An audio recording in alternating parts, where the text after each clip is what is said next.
di beberapa kecamatan kita punya sejarah ya, terjadi misalkan PSU, terjadi tindak pidana, itu pernah terjadi.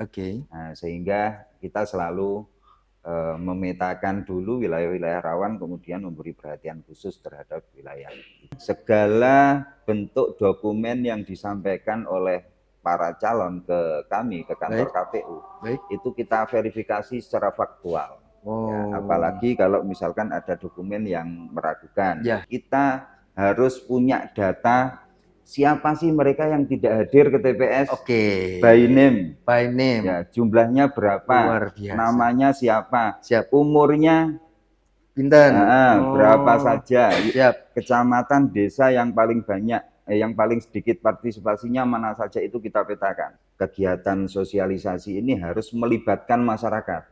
Artinya masyarakat diposisikan tidak hanya menjadi objek sosialisasi, tapi bagaimana mereka menjadi subjek sosialisasi. Nah, artinya perlu banyak kerjasama dengan komunitas-komunitas masyarakat, komunitas budaya, komunitas apa yang ada di masyarakat.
Assalamualaikum warahmatullahi wabarakatuh. Salam sejahtera bagi kita semua.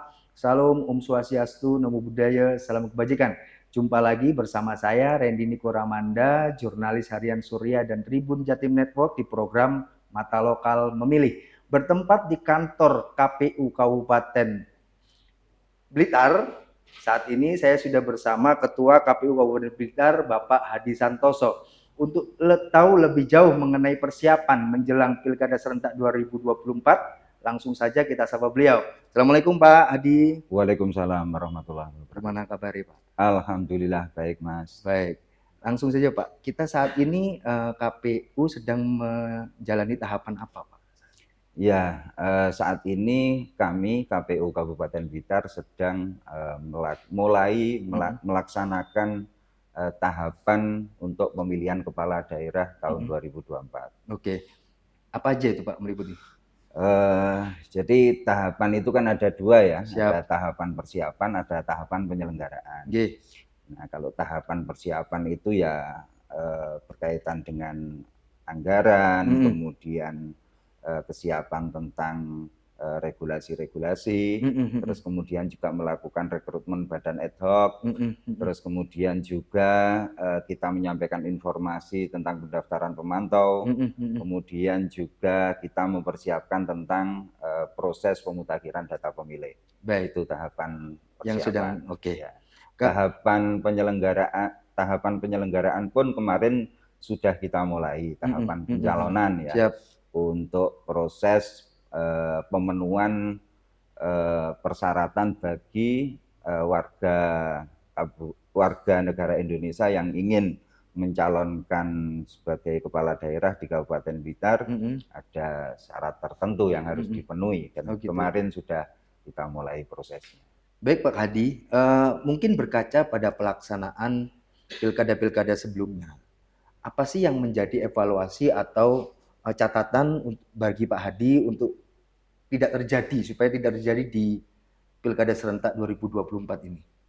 Ada tidak Pak catatan? Iya, kita selalu memetakan wilayah-wilayah rawan, terus kemudian melakukan antisipasi terhadap wilayah-wilayah tersebut. Paling tidak memberikan perhatian lebih lah.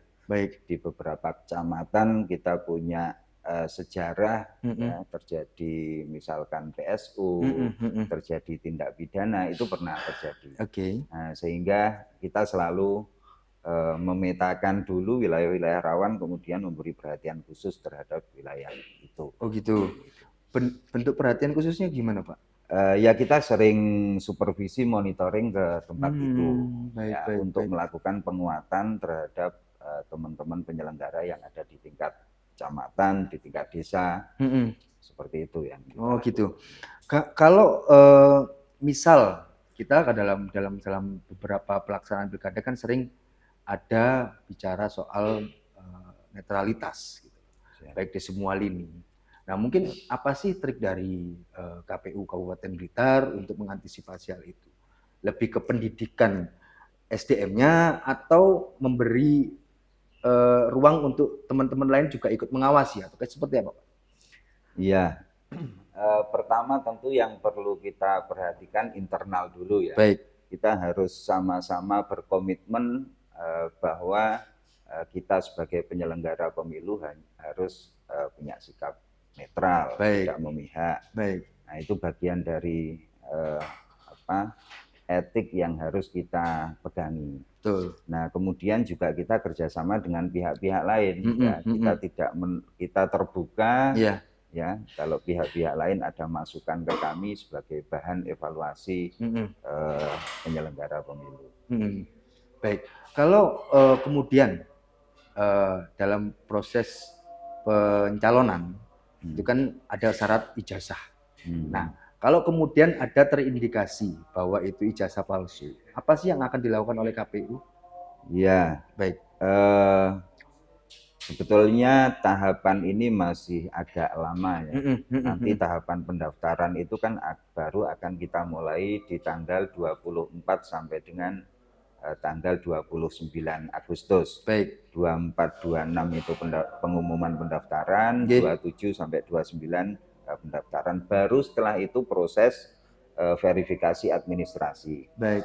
Nah, kemarin kita sudah berpengalaman sukses di Pilkada 2020. Segala bentuk dokumen yang disampaikan oleh para calon ke kami, ke kantor KPU, itu kita verifikasi secara faktual. Ya, apalagi kalau misalkan ada dokumen yang meragukan kaitannya ijazah, ya udah kita datang ke lembaga pendidikan terkait, kita konfirmasi apakah yang bersangkutan itu memang pernah belajar di lembaga tersebut. Oh gitu, konfirmasi Pak ya, sampai ke lembaganya. Verifikasi faktual. Luar biasa. Soal kesehatan, misalkan tidak pernah dipidana, kita juga koordinasi dengan pengadilan.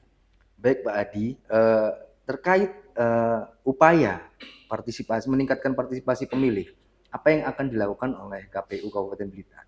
Ya, ini perhatian utama kami ya. Siap. Perhatian utama kami dalam pelaksanaan Pilkada 2024 di Kabupaten Blitar. Baik. Mengingat kalau kita menengok sejarah pelaksanaan Pilkada di Kabupaten Blitar mulai 2005, 2010, 2015, 2020. Ini kalau kita melihat Indeks Demokrasi Indonesia, IDI yang ukurannya adalah 70 sampai 72 di Jawa Timur, betul. Itu kita nggak pernah nyampe itu. 2005 kita 59%, 2010 kita 55%, 2015 kita 56%, baru 2020 kita di atas 67%. Padahal ya, kalau ngomong jumlah calon ini juga berbeda-beda. Ya, 2005 itu 3 pasangan calon, 2010 itu 2 pasangan calon, 2015 1 pasangan calon. Tetap nggak nyampe 60. Apa itu Pak kendalanya? Penyelenggaranya juga gonta-ganti, tentu punya strategi masing-masing. Strategi juga bergantian dalam melakukan pendidikan pemilih dan sosialisasi. Nah, kami kemarin sudah melangkah sejak 2020, kita harus punya data siapa sih mereka yang tidak hadir ke TPS. By name. Ya, jumlahnya berapa, namanya siapa, umurnya Bintan. Berapa saja Siap. kecamatan, desa yang paling banyak, yang paling sedikit partisipasinya mana saja itu kita petakan. Iya. Di pemilu kemarin juga kita demikian, kita punya datanya. Nah itu yang nanti kita harus bekerja berbasis data, ya, mana-mana wilayah-wilayah yang partisipasi masyarakatnya rendah. Nah itu menjadi fokus. Ya. Target untuk dilakukan sosialisasi. Selain juga kita mempertimbangkan metode yang akan kita lakukan, apakah tatap muka. Kalau misalkan pemilih pemula ya, yang masih muda-muda itu lebih cenderung kita fokusnya ke media sosial. Ya, punya strategi gitu. Ya. Nah, kalau misalkan yang umurnya di atas 50, nah ini kan tatap muka. Gitu. Basis perempuan, disabilitas. Nah, ini kita lebih menekankan tatap muka. Tapi dari pihak KPU sendiri ada nggak menggandeng organisasi atau Karang Taruna misal di tingkat seperti apa? Ya, tentu. Jadi strategi kami yang kami gunakan namanya sosialisasi partisipatif. Siap. Dalam arti bahwa kegiatan sosialisasi ini harus melibatkan masyarakat. Artinya masyarakat diposisikan tidak hanya menjadi objek sosialisasi, tapi bagaimana mereka menjadi subjek sosialisasi. Nah, artinya perlu banyak kerjasama dengan komunitas-komunitas masyarakat, komunitas budaya, komunitas apa yang ada di masyarakat. Nah, mereka kita jalan bareng. Mereka juga menjadi bagian dari narasumber, misalkan.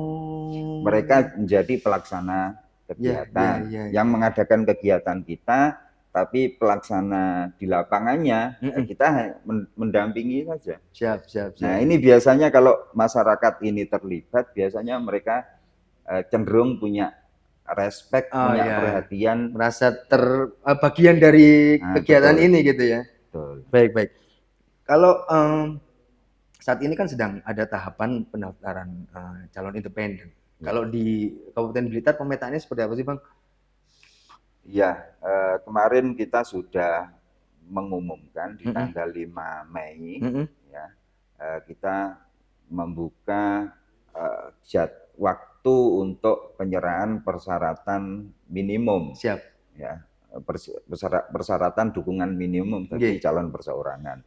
Kita juga melaksanakan sosialisasi tatap muka, mengundang ormas, mengundang kampus, mengundang stakeholder, partai, semuanya juga kita undang.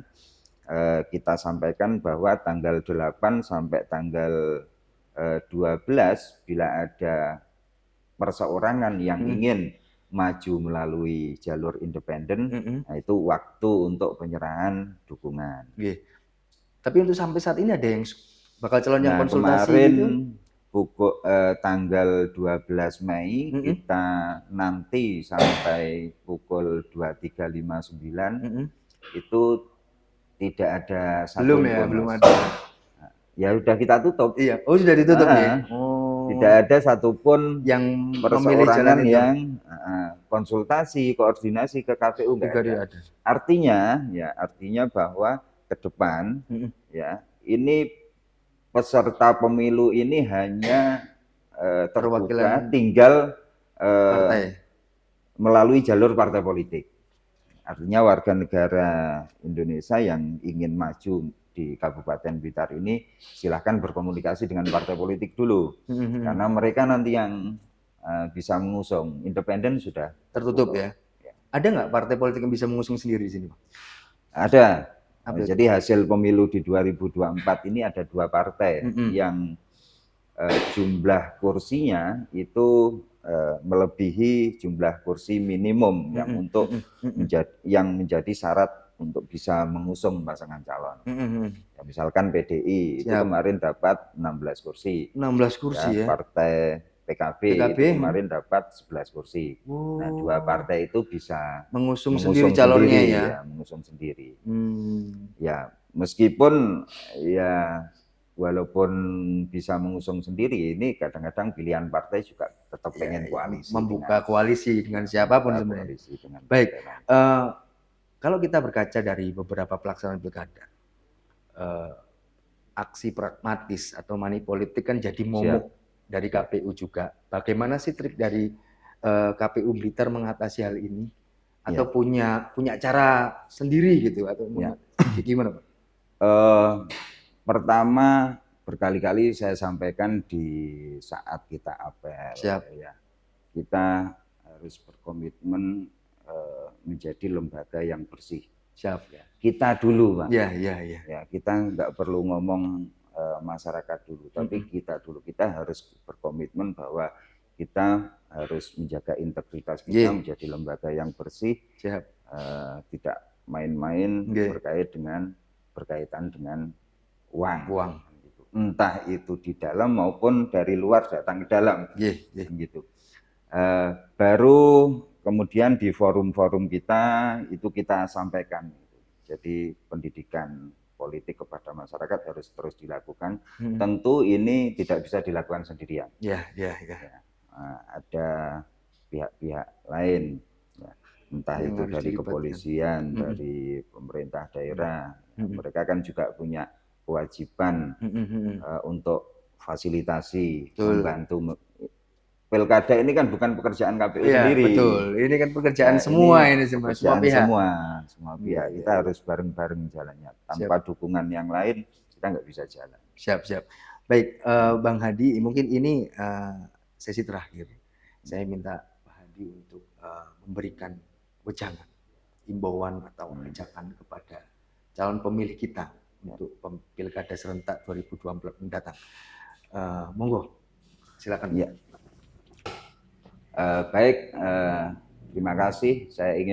Saya Ketua KPU Kabupaten Blitar mengajak kepada seluruh warga masyarakat Kabupaten Blitar dari berbagai elemen, berbagai komunitas, berbagai organisasi. Mari kita bersama-sama untuk mensukseskan pemilihan Bupati dan Wakil Bupati Blitar tahun 2024. Pelaksanaan pemungutan suara sudah ditetapkan oleh KPU akan dilaksanakan di tanggal 27 November 2024. Mari kita bersama-sama berbondong-bondong ke TPS di tanggal 27 itu. Semoga nanti ke depan kita mendapatkan atau bisa menciptakan pemimpin Kabupaten Blitar yang bisa membawa Kabupaten Blitar lebih baik lagi. Terima kasih. Assalamualaikum warahmatullahi wabarakatuh. Waalaikumsalam warahmatullahi wabarakatuh. Terima kasih Pak Hadi. Baik Tribuners, itu tadi bincang santai saya dengan Ketua KPU Kabupaten Blitar, Bapak Hadi Santosa. Semoga kita bisa mengambil hikmah dan bermanfaat untuk kita semua. Akhirul kalam, saya Randy Niko Ramanda, pamit. Assalamualaikum warahmatullahi wabarakatuh. Waalaikumsalam.